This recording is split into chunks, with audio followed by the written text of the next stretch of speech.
Hello and welcome to another video from me, Rough Swordsman Wargamer. It's another open the box video, and this time it's the brand new game from Strategemata from Poland.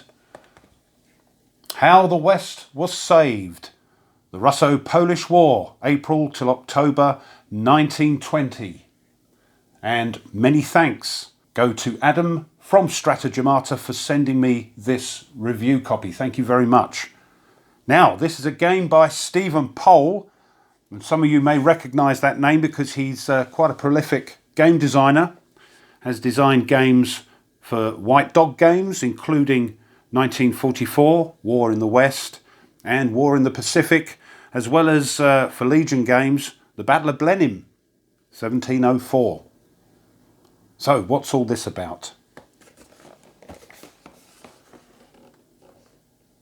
Considering its historical importance, the Russo-Polish War has received relatively little attention from game publishers. The conflict occurred during one of the most tumultuous periods in modern European history.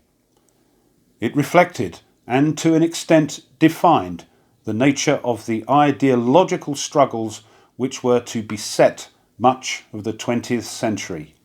The huge area over which it was fought gave the Russo-Polish War its essential character. Although both sides were well equipped for defence, possessing artillery, barbed wire, machine guns, etc., of the kind which had proved so effective during World War I, in many engagements, attackers were victorious.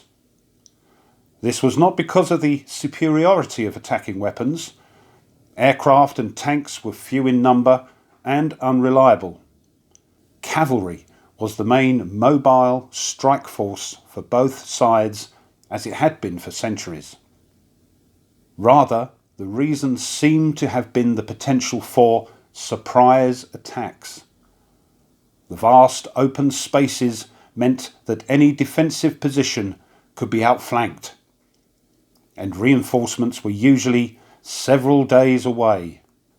As a result of this advantage to the attacker in all but large set-piece engagements, the war was incredibly fluid and fast-moving.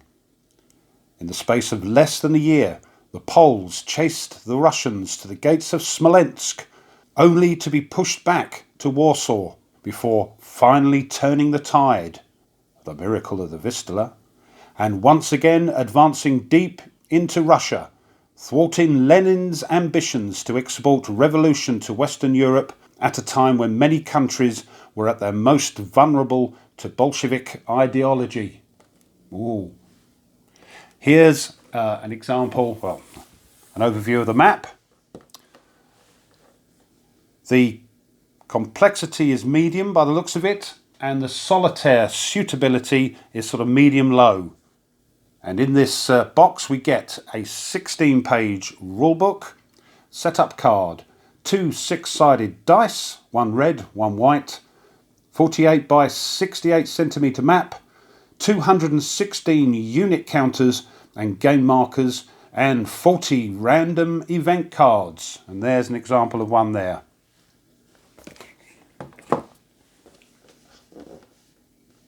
Now, this game didn't come shrink wrapped. I don't know if that's normal.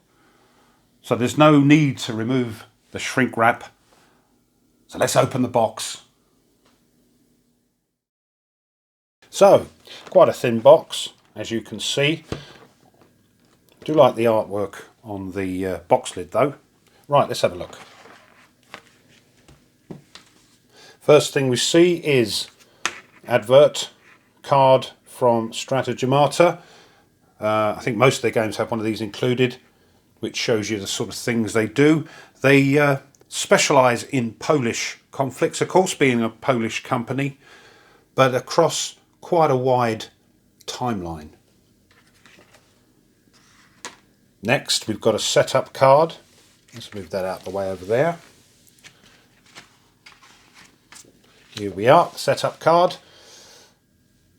We've got the Polish Army initial setup there and the reinforcements, and then the Russian Army initial setup and their reinforcements. And on the back we've got some organisational structure of opposing forces information. Right. And then the rules. And these do indeed come in at 16 pages. So let's have a look.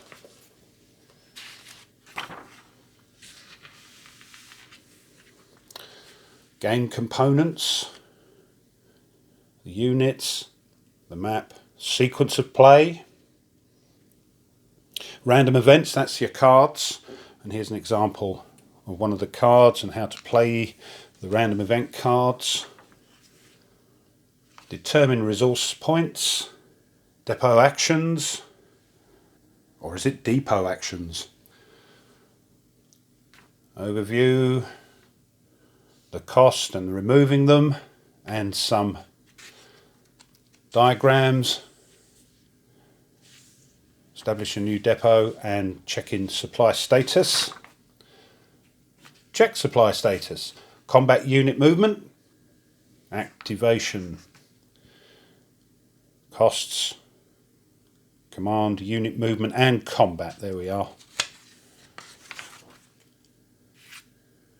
Combat overview, restoration of units, and an example of combat resolution, which is always handy, of course. Redeployment, reinforcements, and then to finish off some special rules.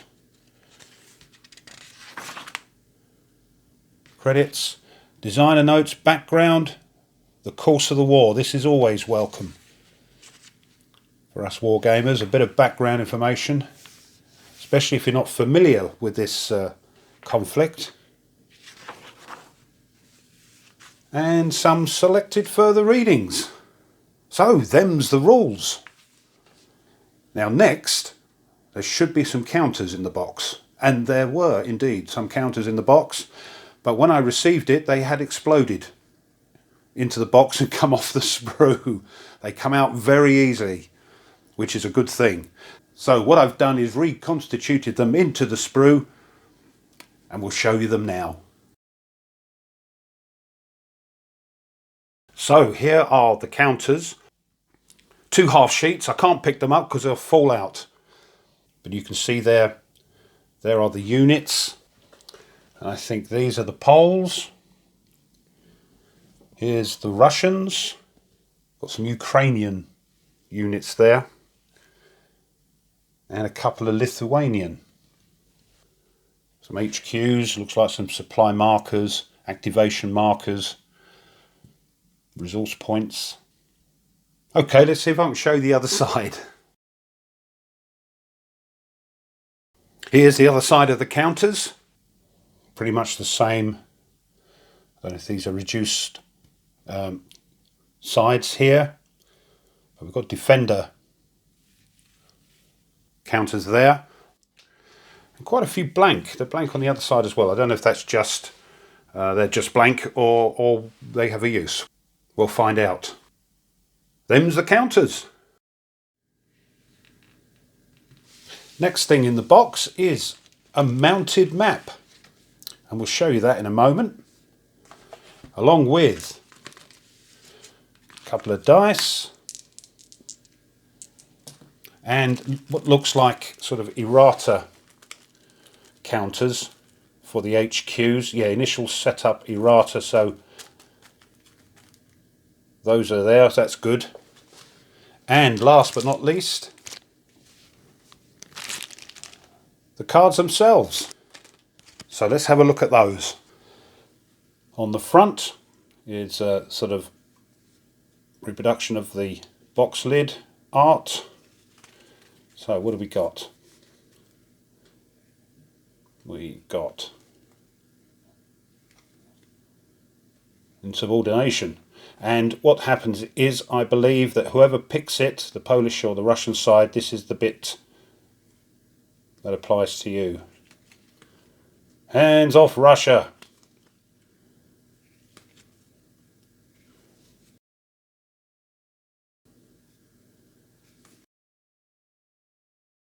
Lots of them.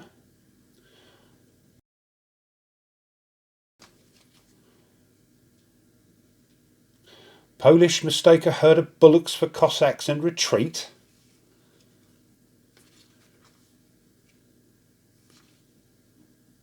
Bottle of vodka and a stick. Sounds like my sort of party. I don't care if they have to fight in their underpants.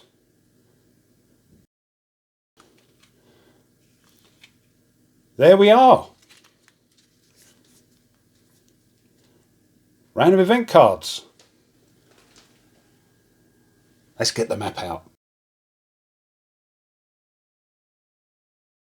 Here's the mounted map. You can see it's not quite as big as a sort of normal size map, but a good size. Nice clear graphics on it. So here's East Prussia, Lithuania, Latvia, Brest, Warsaw. Let's have a little close up. So along the top here you can see the resource points track and a terrain effects table all on the board for you. That's always handy. And on the other side of the board we've got the turn record track. We've got a little explanation of what the counters mean, the nationalities and unit types, sequence of play here, victory point cities. There's some boxes here with Russian Force A, Russian Force B, and over the other side Polish Force A, B and C.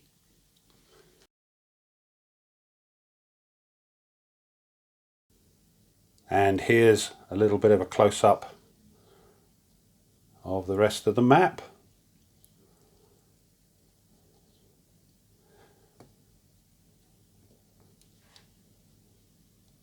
There we go.